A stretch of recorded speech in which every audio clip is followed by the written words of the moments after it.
The stage was already burning with tension. Bright studio lights glared down like interrogators, catching every bead of sweat, every flicker of doubt. Millions of viewers leaned in from their couches, their phones, their offices, waiting for a clash they could feel in their bones was going to be unforgettable. At the center sat Alex Jones. Loud, red-faced, chest puffed like a man used to dominating every room he entered. For decades, he had built his empire by shouting the loudest, drowning out truth with sheer volume. And tonight, he thought it would be no different. But across from him sat Congresswoman Jasmine Crockett. Calm, composed, the sharpness in her eyes cut through the noise before she even spoke. She didn't fidget. She didn't flinch.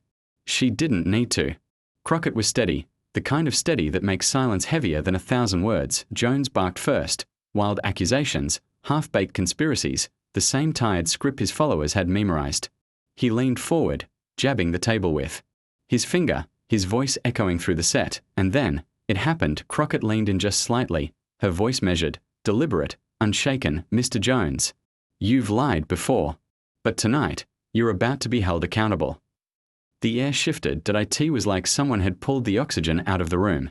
Jones froze for half a second too long. Cameras zoomed in. Viewers at home felt the static. That one line, simple, piercing, cut deeper than any shout ever could. Because everyone watching knew what was coming wasn't just another exchange. It was a reckoning, and Jasmine Crockett was about to deliver it with surgical precision. Jones smirked nervously, trying to recover, but the damage was already done. The mask of untouchable bravado cracked, if only for an instant. And in that crack, millions of people saw the truth. Alex Jones wasn't in control anymore. But this was only the beginning. The lie she was about to expose would shake everything. To understand why that single line from Jasmine Crockett carried such weight, you have to know what was really at stake that night. This wasn't just another loud debate. It wasn't just political theater. This was the face of truth colliding with the machinery of deception that Alex Jones had perfected for years. He wasn't merely a commentator. He had become a symbol of disinformation, a man who thrived on turning tragedy into profit and fear into power. For many Americans, Jones represented the sickness that had poisoned public trust. He had mocked parents who buried their children, exploited division, and made millions doing it. And yet, despite lawsuits and scandals, his following still clung to him like a lifeline. He had convinced them he was the lone warrior against a corrupt system. But across from him sat Jasmine Crockett, a freshman congresswoman, yes, but more than that, the embodiment of a new generation of leaders unafraid to stare demagogues in the eye. She wasn't there to play his game. She wasn't there to yell louder. She was there to dismantle him piece by piece, and everyone watching could feel it.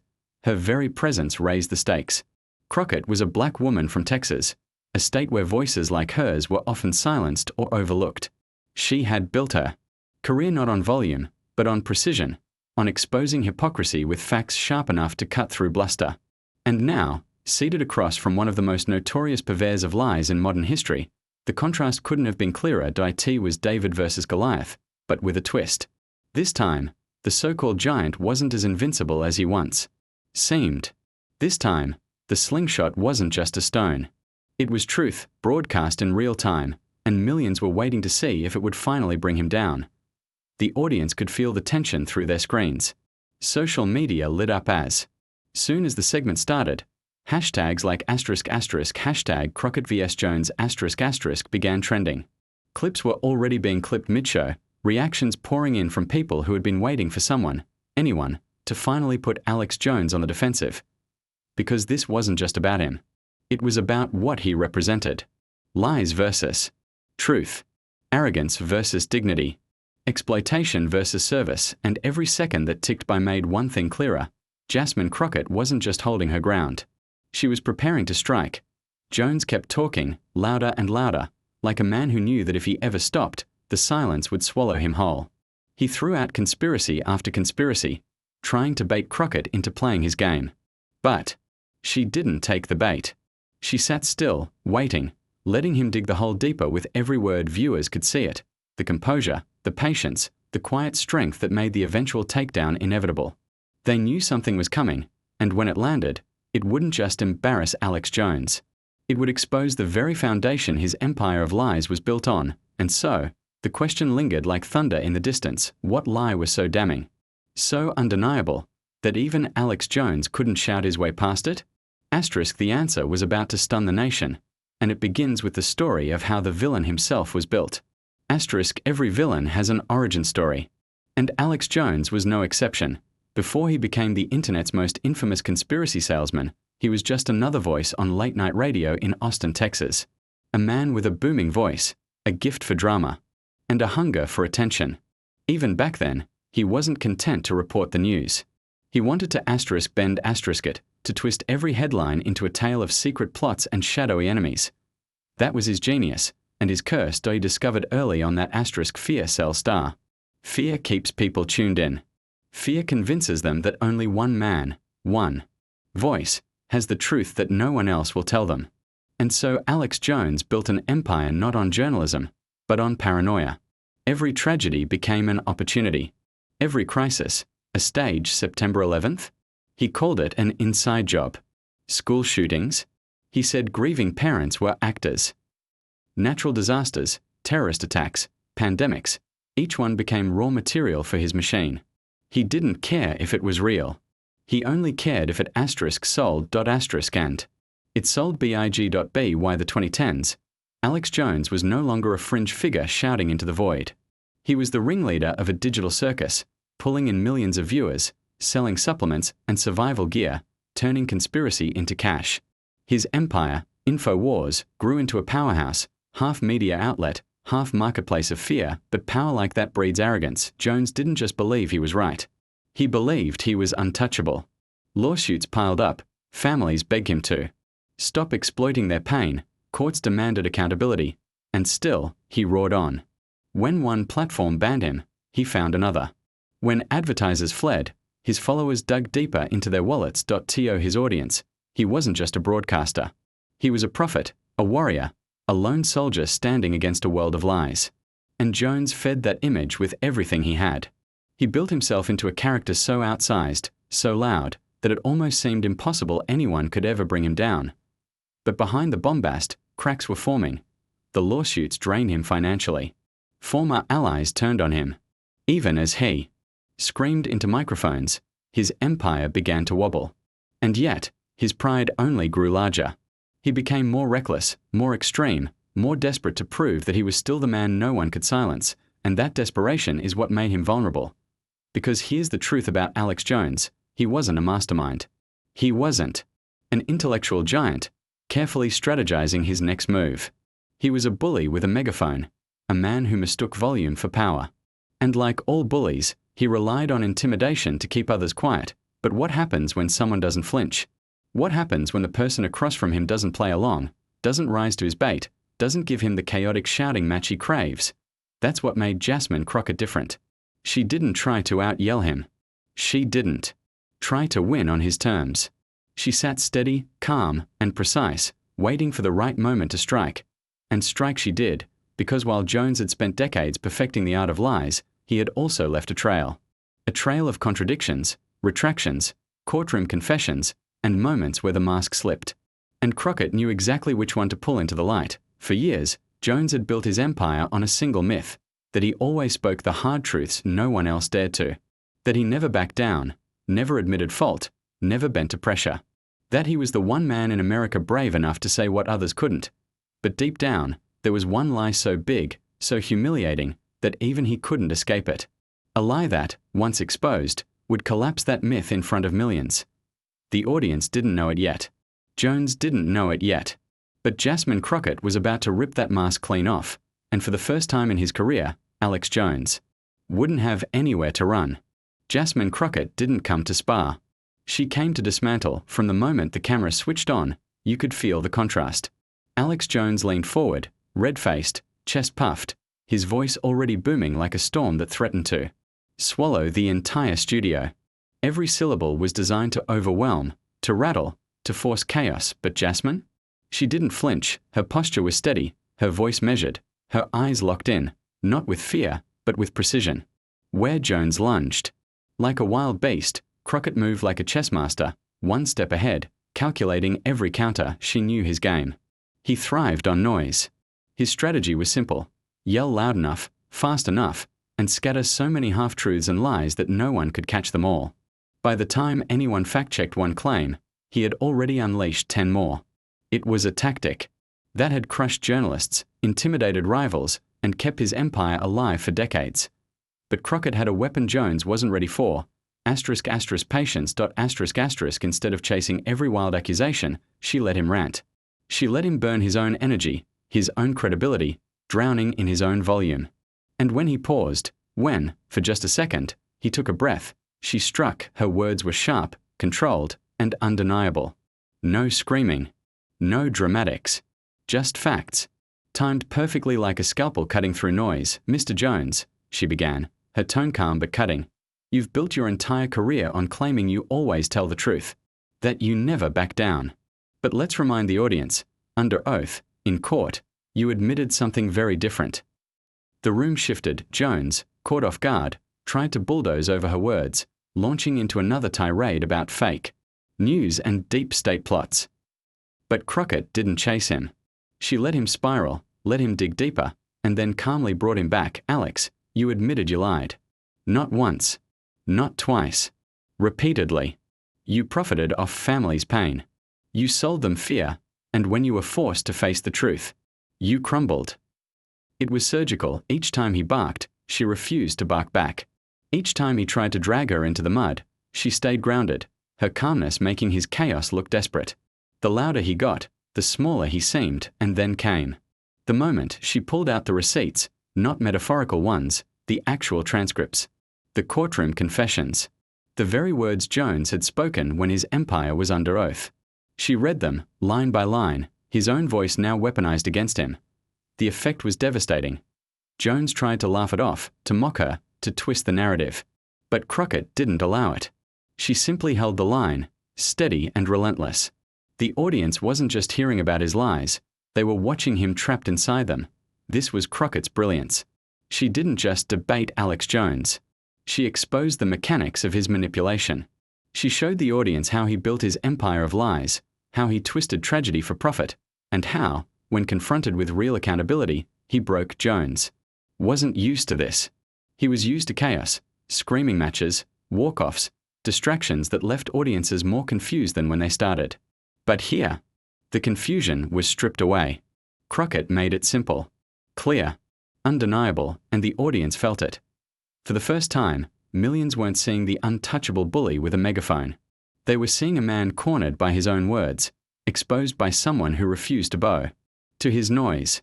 The heroine's tactic wasn't fire against fire. It was ice against fire. Calm precision against reckless fury. And in that contrast, the truth became blindingly clear. Jones wasn't the fearless truth-teller he claimed to be. He was a fraud, and Crockett had just shown the world how easy it was to unravel him. Jones sputtered. Crockett leaned back, her eyes steady, her tone almost surgical in its calm. "You see, Alex," she said, pausing long enough for silence. "To hang heavy, the loudest man in the room isn't always the strongest. Sometimes he's just the most afraid." Boom. In one sentence, she didn't just defeat him, she defined him. She reframed his entire persona, collapsing decades of bravado into a single moment of weakness. And that was the genius of Jasmine Crockett's tactic. She didn't meet Alex Jones on his battlefield. She made him play on hers. And under those lights, with millions watching, his empire of lies finally started to crack. But the true destruction was still to come. Section 5 would deliver the final blow. The biggest lie Jones could never escape, torn apart before the world. The air in the studio was heavy. Alex Jones, red-faced and sweating, had been swinging wildly for nearly 20 minutes, ranting about conspiracies, twisting facts, shouting over every interruption. It was his signature style, a hurricane of noise meant to bury truth beneath chaos. But Jasmine Crockett hadn't budged, she had absorbed his storm with a calm that rattled him more than any direct attack. Now, with the audience glued to every breath, she leaned in, steady, sharp, and ready to land the blow Jones never saw coming. Crockett began softly, almost conversational, lowering her voice so the audience leaned in. "Alex," she said, her tone cutting through the tension, "there's one thing you've repeated for years. One lie that built your entire empire. One claim that made you millions." Jones smirked, trying to mask his nerves. "Oh, here we go again, folks," Another attack by the establishment. They're terrified of the truth I've been telling you for decades, terrified of the American people waking up. But Crockett didn't flinch. She waited, letting his rant echo into silence. Then, with surgical precision, she dropped the hammer, the Sandy Hook massacre. You told the world it was fake. You told grieving parents they were crisis actors. You built merchandise sales, donations, and an entire platform on their pain. And when the truth cornered you, in court, under oath, you admitted it was all a lie. The room froze.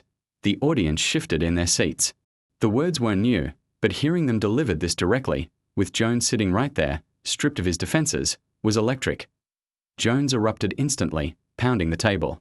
That's out of context. That's what the media wants you to believe. I've apologized, over and over. This is just another witch hunt to silence me because I tell the truth about the deep state. His voice thundered, his hands shaking with rage. It was the Alex Jones millions were used to: fire, fury, deflection. But Crockett didn't raise her voice. She reached down, pulled a binder from under her desk, and opened it. Page after page of court transcripts, headlines, verdicts, all documented. Undeniable. She slid it across the table toward him. This isn't the media, Alex. This isn't me. This is your own words. Your own testimony. Under oath, you admitted what millions already knew, that you lied. For the first time, Jones froze. The camera caught it, the slight flicker in his eyes, the hesitation in his voice. He tried to laugh it off, forcing a chuckle that fell flat. Oh, come on, you're cherry-picking. That's not what really happened. But Crockett didn't let the moment slip. She leaned forward, voice steady, slicing through the tension. You profited off dead children. And when the truth became too heavy to deny, you folded. That's not patriotism. That's not journalism. That's exploitation. The silence that followed wasn't empty, it was deafening. The audience, the crew, even Jones himself seemed caught in it. The bombast that usually carried him through these moments was gone.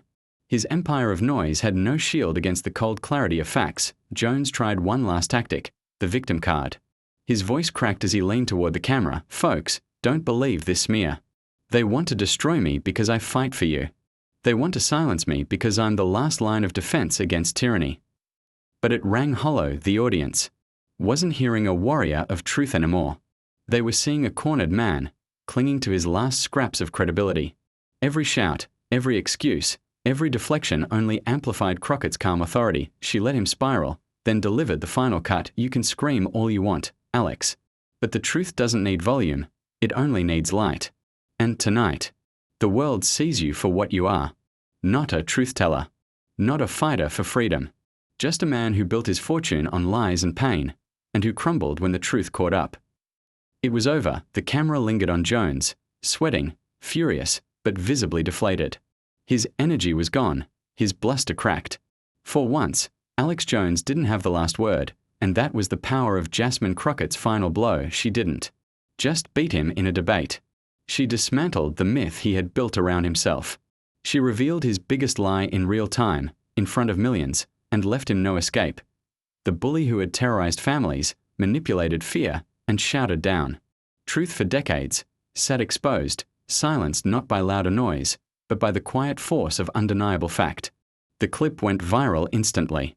Within hours, millions had shared the showdown across social media. Jasmine Crockett destroys Alex Jones on live TV. Alex Jones exposed by his own words. This is the moment Alex Jones finally broke. For Jones, it was humiliation. For Crockett, it was triumph. And for the audience, it was a revelation. The man who claimed to be the loudest truth-teller in America was, in reality, the weakest when confronted with truth itself. And as the dust settled, one thing was clear: this wasn't just a debate.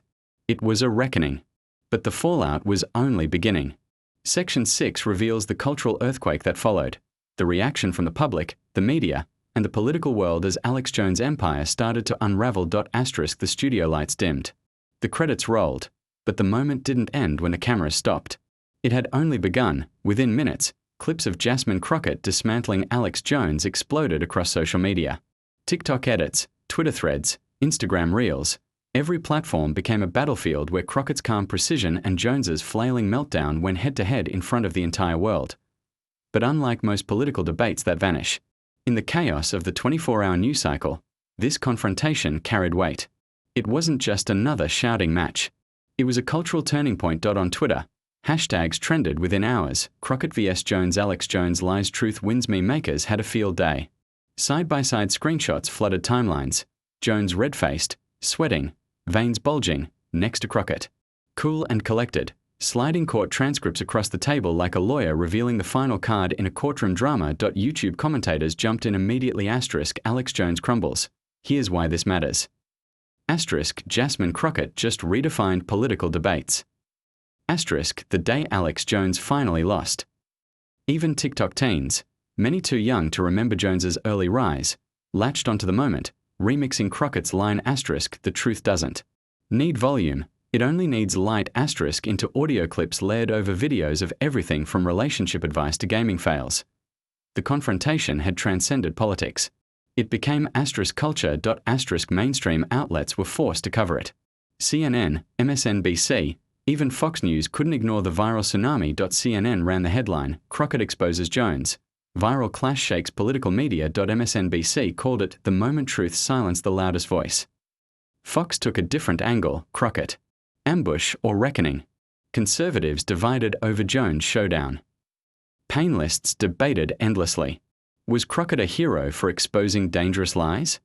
Or was she a grandstanding opportunist using Jones's downfall to build her own brand? The media machine churned on, but one fact was undeniable. Alex Jones looked weaker than ever, and Jasmine Crockett looked stronger. In Washington, the reaction was split right down party lines. Progressives rallied behind Crockett, praising her not only for standing up to Jones but for giving voice to families who had been tormented by his lies for years. AOC tweeted, "Jasmine Crockett didn't just debate Alex Jones. She stood up for truth, justice, and every family he hurt. That's leadership." Republicans were more cautious. Some distanced themselves, noting that Jones had become too toxic after years of lawsuits and scandals. Others doubled down, painting Crockett as part of the so-called deep state smear machine. But beneath the partisan noise, one reality emerged. Crockett's star was rising. She had taken on one of the loudest voices in right-wing conspiracy. Media and left him broken on live television. That kind of victory doesn't just go viral, it changes political trajectories. For ordinary viewers, the debate felt different from the usual noise. People weren't just entertained, they were moved. Parents who had lost children to gun violence shared the clip, thanking Crockett for finally saying what they had longed to hear on a national stage. "She spoke for us," one Sandy Hook mother tweeted, her words shared tens of thousands of times. Veterans of past culture war debates chimed in, noting how rare it was to see someone actually pierce through Jones's theatrics with calm facts instead of feeding into his chaos. A viral Reddit thread summed up the mood. It wasn't that Crockett yelled louder. It's that she didn't need to. She brought receipts. And for once, the bully didn't win. Meanwhile, Alex Jones and his team scrambled to spin the disaster. InfoWars tried to frame Crockett as a government operative sent to discredit him. Emergency live streams were launched where Jones ranted that the debate was rigged and scripted by globalists. But the more he yelled, the weaker he looked. The contrast between the calm Crockett and the unraveling Jones became a story in itself. His followers, once fiercely loyal, began splintering online. Some doubled down in defense of their fallen hero, while others quietly admitted that Crockett had landed blows that couldn't be ignored. For Jones, the takedown wasn't just embarrassing, it was existential. His empire thrived on the illusion of invincibility. Crockett had punctured it. Beyond politics, the showdown became a metaphor, a battle between noise and truth, chaos and clarity, deception and fact. Commentators compared it to other iconic, unmasking moments in American media. Joseph Welch confronting Senator McCarthy with "Have you no sense of decency?" Jon Stewart dismantling Tucker Carlson on Crossfire. Anita Hill standing firm during the Clarence Thomas hearings. Crockett's confrontation wasn't just a debate.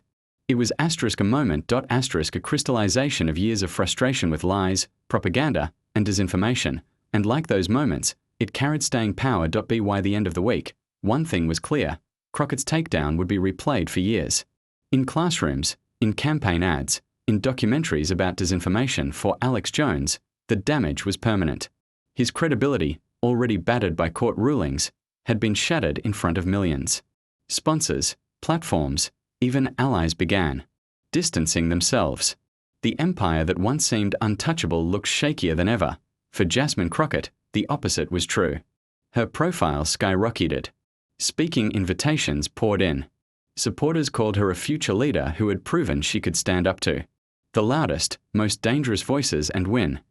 The debate didn't just reshape reputations. It reshaped narratives about truth, about lies, and about who really holds power when the lights are on and the cameras roll. The cultural fallout wasn't about Alex Jones losing a debate.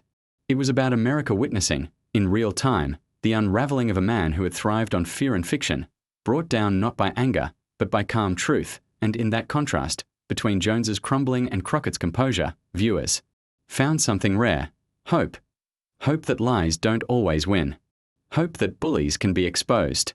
Hope that, sometimes, in the noisy theater of American politics, the quiet voice of truth can still cut the loudest. The legacy of the Crockett-Jones showdown did not end with the viral storm that followed the broadcast. In the weeks and months after, it began to take on the shape of something much bigger, a cultural reference point that both critics and supporters of Alex Jones could not escape. Whenever debates over disinformation, conspiracy culture, or media accountability surfaced, Crockett's dismantling of Jones was cited as a clear turning point. It became shorthand for what happens when the spectacle of rage finally collides. With the weight of evidence, commentators noted that the clip had staying power because it transcended politics. It was not just left versus right, or Democrat versus Republican. It was truth against distortion, composure against chaos.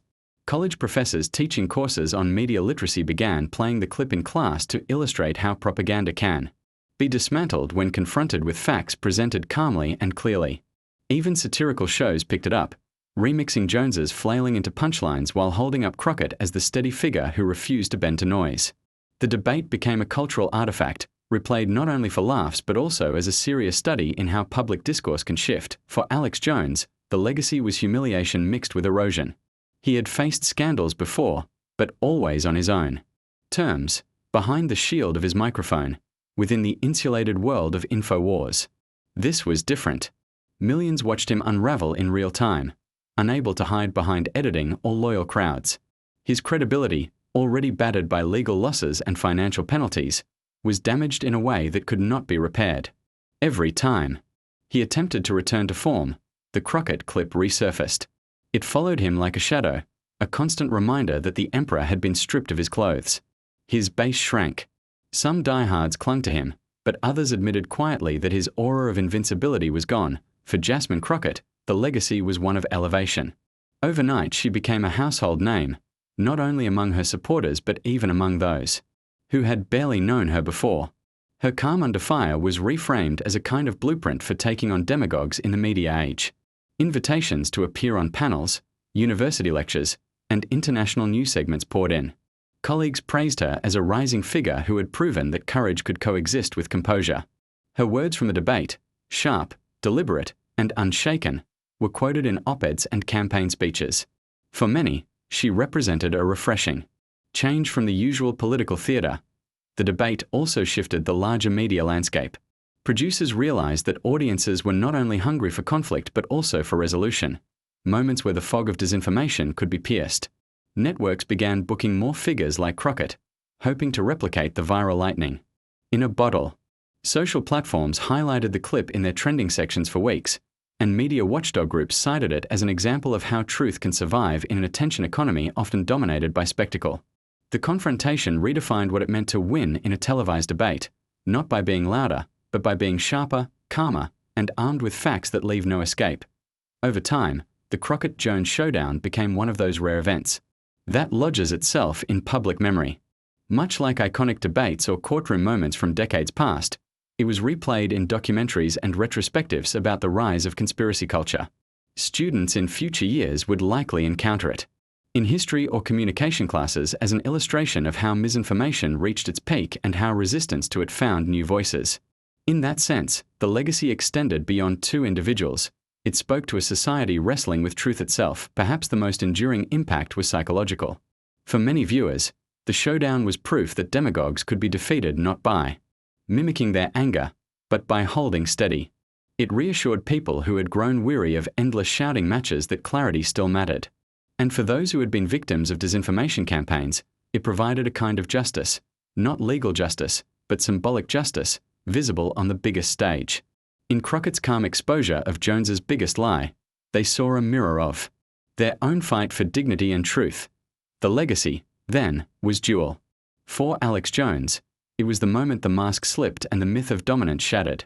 For Jasmine Crockett, it was the moment of arrival, when she stepped into a larger spotlight, as a figure of resilience and precision.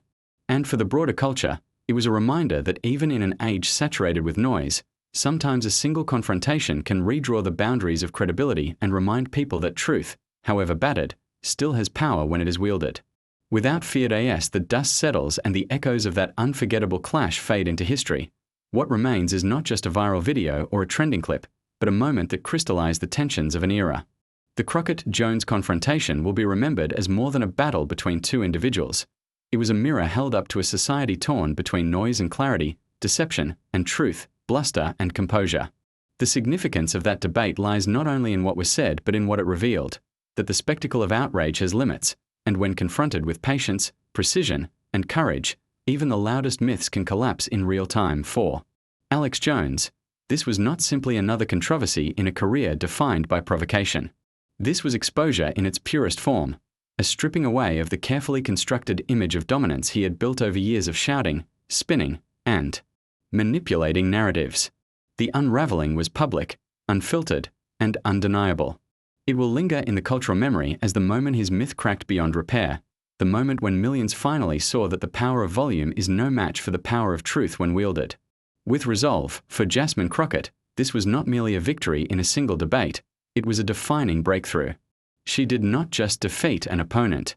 She embodied the possibility that facts, when delivered with confidence and composure, can still cut through the noise of disinformation.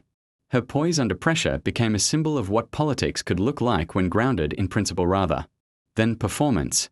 In a time when many feel exhausted by endless shouting matches, her performance served as a beacon of what leadership and clarity can achieve. But perhaps the truest impact of this clash lies beyond either of them. The debate became a cultural checkpoint, a reminder that people still hunger for authenticity. Viewers who had grown skeptical of media, jaded by spin, and weary of division found in this confrontation a rare moment where truth landed without being drowned out. It reassured many that demagogues, no matter how loud, can be challenged, and that lies, no matter how deeply embedded, can be exposed. In that sense, it was less about Jones falling or Crockett rising, and more about the collective realization that the public still values honesty when it is delivered with strength and precision. As the clip continues to circulate, replayed across platforms, dissected in think pieces, and remembered in classrooms, its legacy grows. It will be cited not just as a viral debate but as an emblem of resistance against disinformation, a turning point in how society understands the balance between media spectacle and truth. And years from now, when people look back on this chaotic period in politics and media, they may recall many scandals, controversies, and shouting matches, but the Crockett-Jones showdown will stand apart. It will endure because it was not built on noise, but on revelation. In the end, the story is not about a man crumbling or a woman rising. It is about the endurance of truth in an age that often feels indifferent to it. It is about the courage to stand firm when the easy choice would be to retreat. It is about a moment when spectacle was eclipsed by substance, and when the myth of invincibility gave way to the quiet but undeniable force of clarity. That is why this clash will live on, not just as entertainment or scandal, but as a lasting reminder. No matter how loud the lies, the truth has a way of cutting through. The dust of confrontation has settled, but the echoes of truth still hang in the air. Millions who watched Alex Jones falter and Jasmine Crockett rise know this was more than just a clash of words. It was a battle of values, of lies collapsing under the weight of facts, and of dignity standing tall in the face of arrogance. For countless Americans, especially those who have felt invisible or dismissed, this moment became a reminder that the microphone of power doesn't only belong to those who shout the loudest, it belongs to those who speak with courage and clarity. Crockett's voice, steady and unshaken, became more than a counterpunch. It became a mirror reflecting what America could be: honest, fearless, and inclusive. Jones, once roaring with false certainty, ended the night visibly cracked, reduced to stammering while the truth marched forward. It wasn't just a personal loss for him, it was a symbolic one, proof that fearmongering and distortion can be challenged and defeated in real time. But here's the part that matters most. This story isn't finished. It lives on in how we share it, talk about it, and carry its lessons into our own lives. Every voice that spreads moments like this is a reminder that truth has an army, and that army is us.so if you felt the power of this takedown, if you want to be part of a community that refuses to let lies stand unchallenged, then join us. Subscribe, share, and add your voice to this movement. Together, we amplify dignity over hate, facts over fiction, and justice over noise. This is not just a channel, it's a collective. This is Hidden Vote, and together, we are louder than the lies.